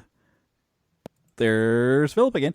I remembered the one that I have isn't Kingdom Come. I have Justice, where Alex Ross did all of that one. Yeah. So Kingdom Come, I haven't gotten to read at all. I know nothing of it. That came a couple years later. It was like 1990. I want to say 6, 7, 8, 9. Well, I remember having it, and it was like I want to say 1996 or a little after. And we, my brother-in-law and I, were reading it. But I have some. If you ever want to read it, I have it. Yeah, I bet you could buy the hardcover of the whole thing somewhere. Yeah, too. I do. I believe I have it. Because I know I had the one that wasn't, but I believe I have it now, all in hardcover. But it's really good. And like I said, I have the figure of Superman that way. Of course, because you got to have every Superman out there. Well, I don't, but I would like to. Believe me, because you know me. Yeah, but I know you. It's very interesting as what there's even some now. Look, I'm a pastor. I don't want to go overboard with this, but in that issue or the story, Superman is old. Yeah, and he has a gray in his hair, and he has a beard in the beginning as Clark. When Wonder Woman comes to him, and he's carrying these 2 boards, and he's got 3 nails in his overalls. And I didn't quite realize it at first, but Alex Ross said that was his symbolism. And it says some people try to compare him to Christ. And it's not that he's saying he's Christ, but that was his kind of throwing back to it. He's carrying 2 big boards like a cross. Not that they are a cross, but he's got 3 nails that is a reference to the whole Christ type thing. Huh. And but but he does it in such a slick way that you don't see that he's carrying a cross. Well, but heck, that was there was quotes from smart. Revelation there at the beginning of this trailer that I was kind of like, why are we doing that? I don't know. Yeah, because in the story, there's symbolism here and there that he throws in. And I thought that was very smooth. The way he did it was very smooth. Smooth like butter. So, yeah, I think I have to borrow and read that before maybe that documentary comes. I didn't see, let me see here. Oh, I already wiped it off the screen. That documentary, I don't think it's going to be in theaters. I think it is going to be a streaming thing. It'll probably be on the Max channel since I imagine since the Warner Brothers Connected type of thing. So one of the things I love too, and I have the toy from that because I wanted it. That Shazam. Yeah, that's a cool looking Marvel. Shazam. The reason why I loved it the most was originally Shazam was based off Fred McMurray, and that when he painted that, he made sure it looked like Fred McMurray, except big and stout. But when he was young in the 1950s, and so the figure looks like his paintings, and the paintings look like Fred McMurray when he was very young. And if anyone, I'm sure but Fred McMurray was the father from My 3 Sons. He invented Flubber. And Flubber and Shazam. I mean, not Shazam. I meant to say the Shaggy Dog. Right. I never did see the Shaggy Dog. Oh, really? Yeah. And he was also on, what was the name of that? There was another thing he had done. Oh, I know what it was. He was the one who was in charge of, with Kurt Russell when he was young. The Follow Me Boys? Follow Me Boys, yeah. I saw half of that, and I think I fell asleep when I was trying to watch it. Yeah, it's a cute show, and he was in charge of that. It wasn't as funny as I expected. Yeah, it's got a little more seriousness to it, but it's still fun. It's more serious than you expect because he's kind of becoming a father figure for all these boys that really need it. So you're kind of like, ooh, this has got some heart to it. Because it's a true story. It really? ends up being. Yeah. Nice. Yeah. It's about how the guy started up this thing for young boys and all, but it's a almost seemed like the origin of the Boy Scouts, didn't it? Pretty much in a sense, and it's a good show. And Fred McMurray always had kind of a lot of heart. He was a kind of a ladies' man back in the day.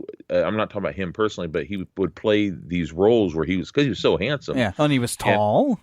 Yeah, good looking. Good looking. I love his respect.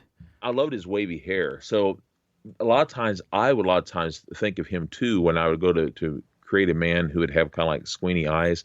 I'd think of him too because he just had such an interesting look. He'd have this kind of a crease in the middle of his eyes and going upward, So a lot of times I think of him too. I thought he just had such a unique look. Yeah. Well, yeah, so that's coming up pretty quick, but I guess we'll go ahead and turn a corner into a... Well, all right, I'm going to hit the button because I labeled it a movie review, but it wasn't. Want to see a movie? We'll just hit the button anyway. Good. It was bad? I'm fuzzy on the whole good-bad thing. My eyeballs could have been sucked from their sockets. I like it a lot. The best movie ever made. A Fandom Nexus movie review. Okay, so this isn't a movie. It is on Netflix. It was Cobra Kai Season 6, Part 1. Because we are going to get another part and then eventually a movie. Yes. And I will say overall, I did like this, but I didn't like it as much as I did previous seasons. This felt a little forced, like, the season 5 really wrapped up a lot of the story, and we could have stopped there, and I would have been perfectly happy with that. Because this felt like they took, it was such a slow pace to get to some story that let's go ahead and just take an episode that we didn't quite get to resolve these two characters having their issues. So let's just draw that out into an episode and we'll slowly go somewhere. And it's like, okay, I want to know what the overarching story was going to be other than they keep talking about, okay, well, we have this other, I forgot the name of it, the big tournament that's coming, which for some reason my brain keeps thinking of the first Mortal Kombat movie, that it's going to be like that. So I'm keep thinking they're all going to Mortal Kombat, where the greatest fighters in all the world are coming together. So, but it just seemed like it was kind of dragging its feet. Like, they could have done the entire season in these few episodes instead of, we're going to do 2 parts to the season. It just drug its feet. Didn't seem like it was getting anywhere, and we even had some story elements that happen.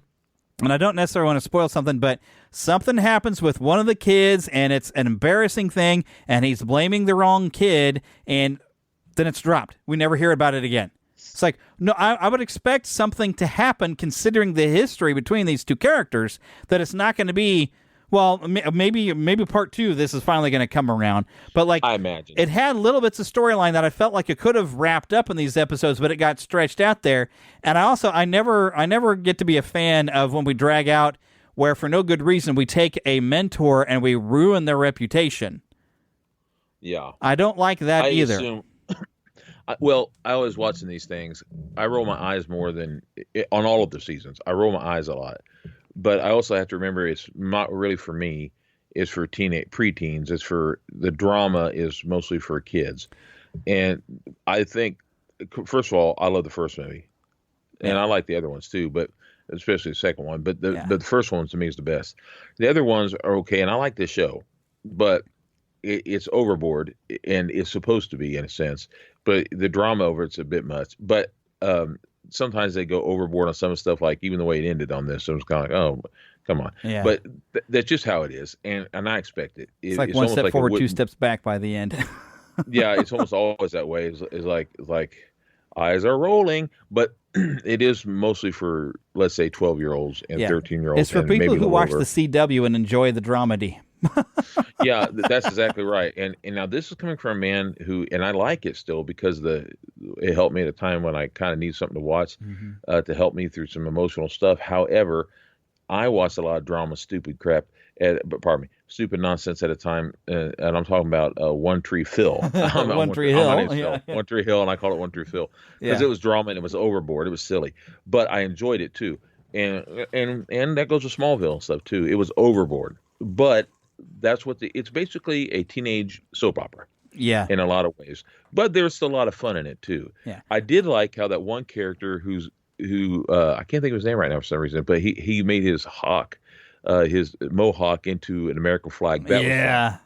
He's a pretty cool character anyway. Yeah, especially when he started off as kind of I won't say loser, but they tried to make you think he was. Yeah. And he's been probably the most fun of all the characters, or at least one of them.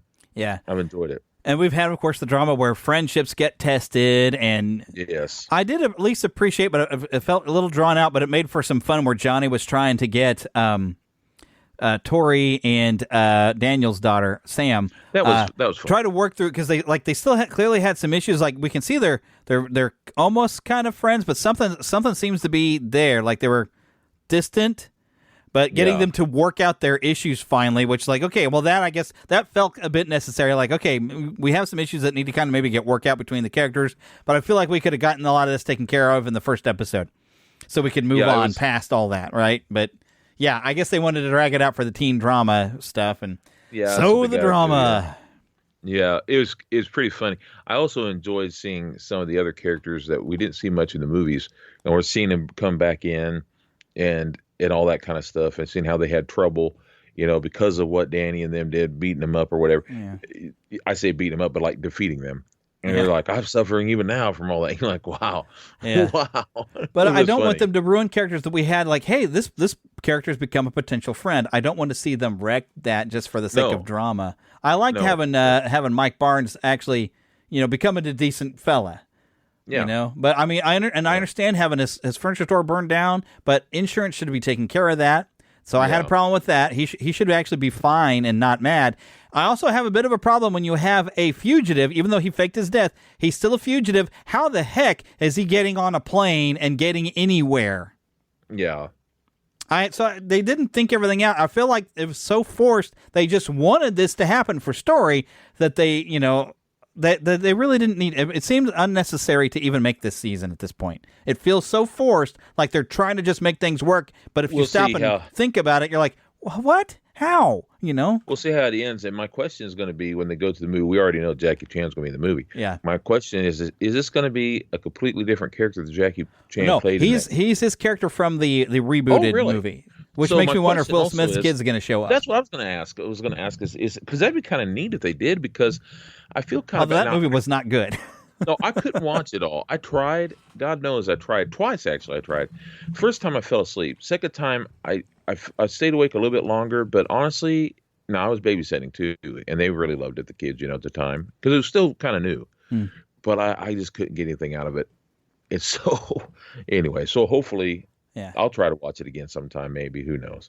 But because I like Jackie Chan. I'll still watch part 2, and I'll still see the movie. But I hope the second part is better than this, because I still liked it, but I didn't like it as much as previous seasons. And like I said, it felt kind of like they could have stopped. And we had a good time watching season 5. We were watching it because it released like December 31st or something. And we binged it all the way up to New Year's, and we're still watching it after midnight a little bit that time though too. But now granted, I will say there's been times that in seasons, in mid seasons, like when I'm watching all day long or whatever, in mid seasons I'm thinking, oh man, I hate where it's going or whatever, and then it changes by the end. Yeah. So maybe that's part of it right there, is that it ends at a time where it's going to get better. You know how they do. Right. They're up and down hill, and we're going down a hill instead of up it. You know what I mean? Yeah. And we're in that valley part of the story where, in the second part, they got to resolve all this stuff. But it felt like there was too many episodes that they could have set up what the story is going to be a lot quicker than they did. It felt like it was dragging its feet to get to this point. Yeah. So, and then to get to, we're now at the tournament. I was like, I thought the tournament was maybe going to be at the end of this, but I don't know. I don't know where they go after the tournament. I don't know how long the tournament's supposed to go on, for how many episodes. I don't know. We'll see. And there's also so many kids who didn't get to get involved, where you're like, wow. But that's okay. We'll see, because there may be something surprise. You never know. You just never know what's going to happen. We'll just have to see what happens, as they all go to compete in Mortal Kombat. I mean, the Tensai Karai or whatever the heck it was. Senkai Sarai. Whatever it was. No idea. Yeah. They're going to Mortal Kombat. And there's also, I will admit, the big surprise at the end of that season. I was like, yeah, they couldn't do that.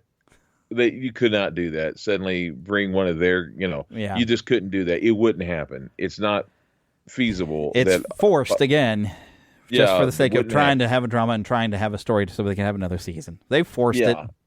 Because that wouldn't happen. Yeah. It's not even feasible. Anyway. Okay. But I'll still look forward to it. I'll still be watching the next season. I'll probably still binge it. So, but July featured a lot of celebrity death, and I meant to be able to pay tribute to everybody. I feel like we're a little late to the game, but you know what? Let's go ahead and pay some tribute to these people after all. And the first one I have on my list, and I think I try to go and find them all that they're in like dated order when I was doing like how many people passed away. And when I say this name maybe doesn't click when you right away. Joe Bonsall, American Hall of Fame singer for the Oak Ridge Boys. Now those of us, the generation of this show is kind of aimed at, I guess, that are more closer to our age, are going to be like, the Oak Ridge Boys. Yeah. I remember seeing these guys at Worlds of Fun, I think good. more than once. They were just a great, back when country was country. The harmonies were amazing. Yeah. But they weren't considered a boy band. They were just a country group. Oh, that was man. I remember the bassist of that group, though. He would always show us just how low he could go, and he hit his lowest note, and through them big old speakers at World of Fun's amphitheater, it vibrated everything. Yes, he was My amazing. goodness. So, but John Bonsall was kind of like the main tenor, singing the songs like Elvira, stuff like that. Yeah, but that wasn't John Bonsall. Bapa Mama was that bass with his incredibly deep voice. Hocal. Still. Yeah, but that's the songs like a lot. Just that's the main song I think everybody's going to know is of course Elvira, but a lot of just great old tunes. And we had a little bit of fun. YouTube is good at opening up a rabbit hole for you. And let you jump right in, because I just saw an Oak Ridge Boys kind of thing. It's like, I feel like watching a little bit of something, and I watched a bunch of guest appearances where the Oak Ridge Boys were popping up on different shows, and even as they were getting older, it was just fun and nice to watch. I used to see him once in a great while on Johnny Carson and a few other things, and they used to show up them if in I'm not Alabama. mistaken. Oh yes, didn't they show up on Hee Haw? Yes, everybody was on Hee Haw. Well, man, come on, man, it was Hee Haw. I was watching an episode of that, just a little bit of it, a couple days ago. That was a good old show. Yep. Fun. Very fun. Very lighthearted. All right. Next one to pass away, Shelley Duvall, passing away at 75 from complications from diabetes. Oh, I loved her. And what's fun is they apparently gave her PTSD the way she was very badly treated in Shining, because they wanted her to seem all disturbed, so they messed with her so much. But getting to see all the stuff, other than playing Olive Oil, which she's annoying as heck as Olive Oil, but that's perfect for that character. She was perfect, she nailed it. But what I want to also appreciate her for is she did a lot of fairy tale theater. She brought stories to kids. She was a very loving woman. Yeah. She really was. She seemed super kind. Sweet and nice. Her eyes, to me, always spoke volumes. That's why I loved her as Olive Oil, because it wasn't, first of all, the brown eyes. I can't imagine anyone with blue eyes playing Olive Oil. And she was just perfect as that character. To me, there's no one else who could play her, really. Yeah. I can't think of anyone else playing her. Yeah. But she was great in The Shining, but I loved her doing those. I think it was HBO, wasn't it? Yeah, HBO was carrying a lot of them.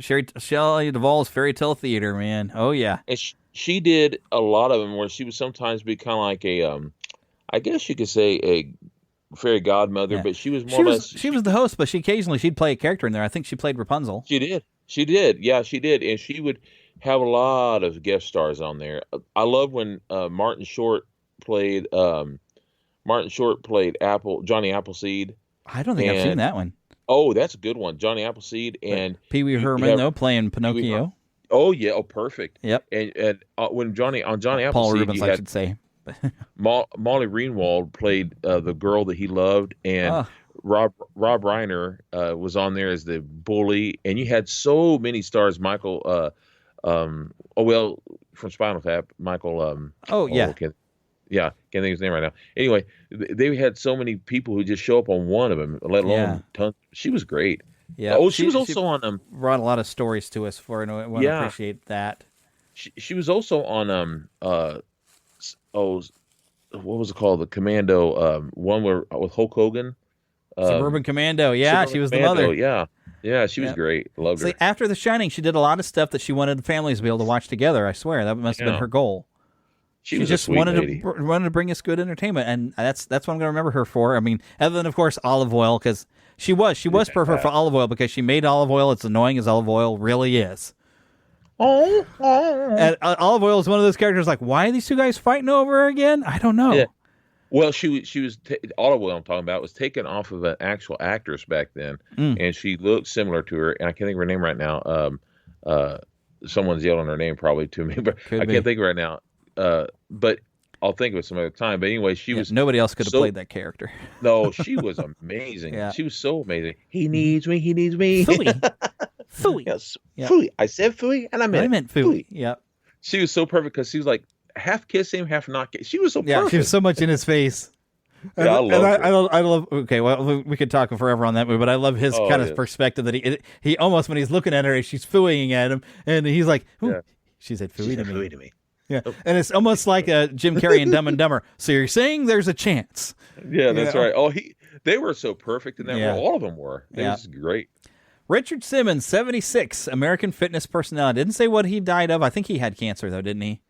I don't think recall. So. I really love Richard Icon Simmons. of the 80s. That's what he was. Yes, I really loved him. He was one of the most loving, caring, compassionate people. He had his own show at one time. Positive guy, too. Yeah, he very had positive.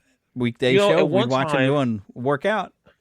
One time I teased about him because, he had his personality, and I won't go further in that, except to say that I found out a lady I started working with right out of high school. I started working at a daycare center, and this woman considered me to be a lot like her son because her son had committed suicide, sadly, and he and I were built a lot alike. And when she met me, she said, "You remind me of my son," and she started calling me by her son's name sometimes. Goodness. And I would just go with that because she needed it, and I was okay with it. Well, I found out, and I was teasing about Richard Simmons being how he is, and she said, "I always loved Richard Simmons," and she told me a story about how after her son had done that, her friend was part of the Richard Simmons diet, and how she sent a letter back when people sent letters to Richard Simmons, and Richard Simmons, it reached his heart because he has such a huge heart. Yeah, he did. That he called my friend and spent nearly 2 hours on the phone with her talking about what a wonderful mama, because she was saying that maybe it's her fault, and he said, no, you're a wonderful mother and a wonderful woman, and there's still a reason for you on this earth, and you think about that, a famous man like that spent nearly 2 hours, and it changed my perspective of Richard Simmons, and I loved him because of that. Just love him. Yeah, he did a lot of good things in his life, and I appreciate him. Yes, he did. I'll never forget it. Next, this one's definitely was breast cancer. Only 53 years old. Shannon Doherty. Wow. Now, honestly, I didn't really watch anything with her in it, other than I did see Mallrats. I think she's in that one. Yeah. But like Beverly Hills 90210, Charmed, and Heathers, didn't watch any of that. I watched a couple of, of course, Beverly Hills with my sister and all that, and was never deep into Charmed. I watched Heathers just a few days back, like part of it, someone watching it, and things like that. I was never a huge fan of hers, but I always respected her, and especially her fighting cancer. Yeah. And she beat part of it once, and I always want good on people, always, and I'm so sad she's gone. That's sad. Cancer kind of reminds me, it makes me think of the part in Lord of the Rings where Gandalf you shall not pass, and the Balrog drops, and he's thinking, I've beat it, and I'm going to go on about my business, and then that whip comes around and yanks him down. Yeah. That's cancer. You think you've got it beaten. Sometimes it just comes back. It's so nasty. To me, it's like, as long as you do your best, you have won. Mm-hmm. And that is to say, even if you do not survive in this world, you have won because it's the attitude to keep on going and not to give up.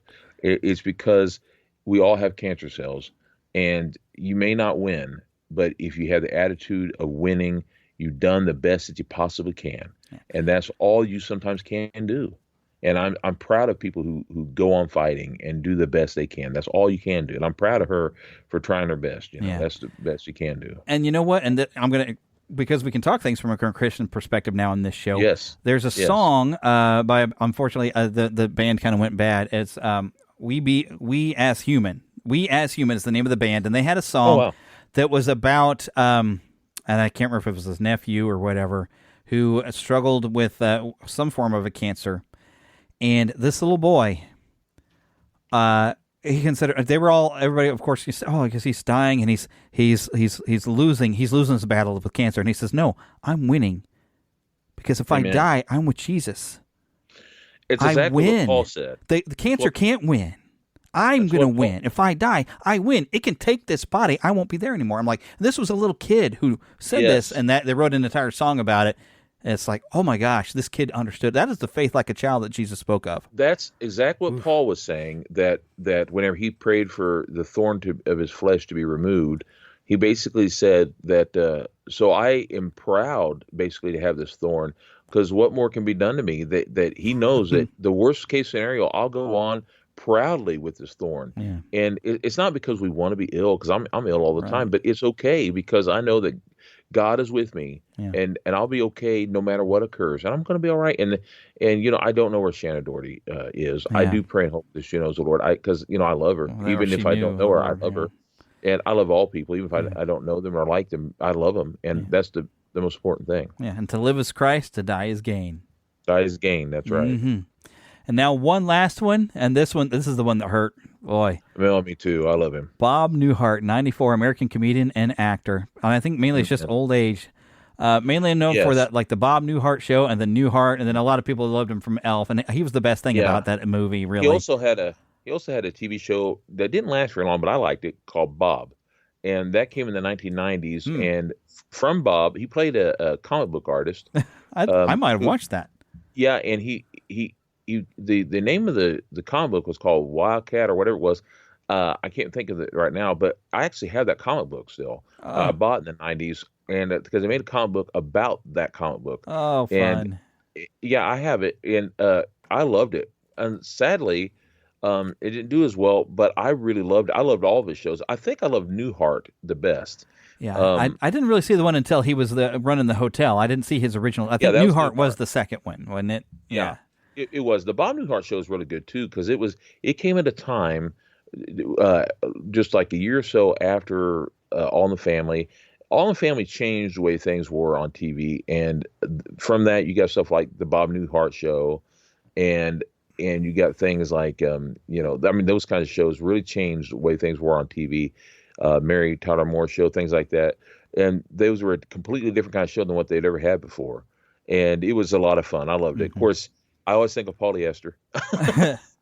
Yeah, he'd walk in there wearing a brown suit and in like plaid pants. I loved it though. He was a psychiatrist. I forgot his name. That was my brother Daryl, my other brother Daryl.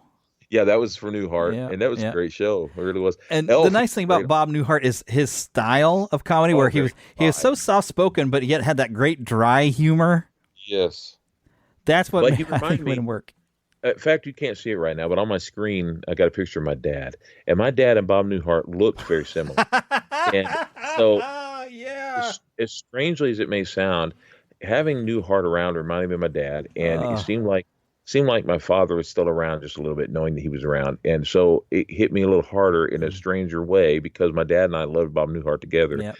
And my dad would say, son, you need to get up now. And it reminded me of Bob Newhart. When he totally. Because he was trying to be kind and try not to get on me too much. He said, son, you need to go ahead and get up. He started getting a little more serious, and before long, he's like, I said, come on. Yeah, and that's very Bob Newhart. Newhart. He just had that kind of like laid back demeanor, and even was great when he popped on Big Bang Theory as Professor Utonium, I think it was. And then he did a Yoda thing once in that. Yes, it was so much fun when he popped up after he had passed away, and then Sheldon had that dream and stuff. So, and plus, he's just a legend. I loved him on the Rescuers and Rescuers Down Under. Yes. He was amazing. I thought he was a perfect animated voice, because he was a character all his own. Yeah. Oh my goodness. I can't think of anything he did that I didn't love. Honestly, I just can't. Truly. Yeah, the guy was a legend. Totally was a legend. I literally cried when I found it. I mean, look, I knew he was in his 90s. I knew he was going to go. Yep. That stuff happens. But when I feel like I know them, I know I don't. They don't know me from Adam. Yeah, but they've meant something to us. They're fictional characters and all the work that they've done. I want to get some of his comedy albums. I want to hear some of his old comedy. And he was really good. I wanted to be able to watch Newhart, but you can't buy it. You have to buy it. You can't just watch it. It's not streaming anywhere. You have to purchase it somewhere. And I ain't got money for that right now. What, you talking about the show Newhart? Yeah, Newhart, or even the Bob Newhart show, because I watched some of it on Nick at Night, I think. On Prime Time. I mean, on a Prime Time. Amazon Prime. They have some, or at least they did. You can buy it. Yeah, I have some of the original Bob Newhart show, and I may have some of the Newhart. I'm not sure which. I want to get them all, of course, because I love them. I wish they would sell Bob, because I'd have them all if I could, because I love Bob Newhart. I bet now there should be some more availability of the show with him passing. I bet they're probably going to try to kick it up and make it easier available. I mean, they should. I mean, it's been a little while now. But of course, I heard that news on a day that I was having a bad day, and then that happened. And I think I remember posting it when I shared it on Facebook. I said, "This is not the day that I could deal with this." I don't know if it was Tubi TV or Pluto, but one of them had them as well. I went looking. I wasn't able to find it at the time. Hopefully that's changed since then. Well, I'll look around and see if I can get some. Because I would like to be able to watch some classic Newhart here. Yeah. But I really need to wrap this up because we've almost gone 2 hours. Sure. I do want to remind you all, when you go to neverlandpodcast.com, there is a logo there for Podgagement. That is Daniel J. Lewis's company, and he's making some new changes if you want to be able to get your reviews, plus a lot of other fun features for your podcast. He's got it all for you for a very low fee. It's really a wonderful service. It is fantastic. It's worth every dime. And Daniel J. Lewis is an award-winning podcaster. He got some awards at the Podcast Movement this past year. Very deserving, and he's just a great guy all around anyway. So, of course, now we want to make sure we thank Karen Kennedy, Ricky Pope of Christian Nerds Unite, and Darren Wilhite of the Will Height and Wall Show for helping me out with the introduction to the show. Don't forget to email us, podcast@neverlandpodcast.com. Follow us on Twitter or X at NeverlandPcast. We're on Facebook. I recommend following the group because I have an easier time sharing some fun things with the group, and I've been finding a lot of fun. Anything I find about an old retro toy or cartoon or show, I've been sharing it into the group and sometimes asking some fun questions in there. I feel like I'm more interactive with the group than what I can do on just the regular page, but go ahead and like the page too, because why not? And don't forget, of course, our patreon.com/Neverland Podcast. If you become a patron, you can get, this video that you're seeing, or if you're not seeing it, if you're not part of it. If you're on YouTube and you're trying to watch this, well, you're just going to have the album cover, because that's what Google Podcasts now does, and yeah, it's weird. But if you want to actually see video of us and of our trailers and all that other stuff, you got to become a patron at Patreon. And don't forget, you can become an exclusive member through Red Circle. It's all going to be there in the show notes right there on your phone. You can become an exclusive member and at least eliminate the ads that you hear during the show. And that does help me out to help pay the cost of covering the cost that I have in this show. And heck, you might even, if enough of you start getting in there, believe me, you might be able to help me get more microphones to get these lapel mics. We start another podcast where we're going to watch movies together. You watch it with us. It'll be great. It'll be fun. Make sure you help us out. But until next time, you know what we always got to say, get lost. That's right. In an adventure. Yeah, we almost said it. We're just not together on these things anymore. But yes, we'll see you next time. Bye.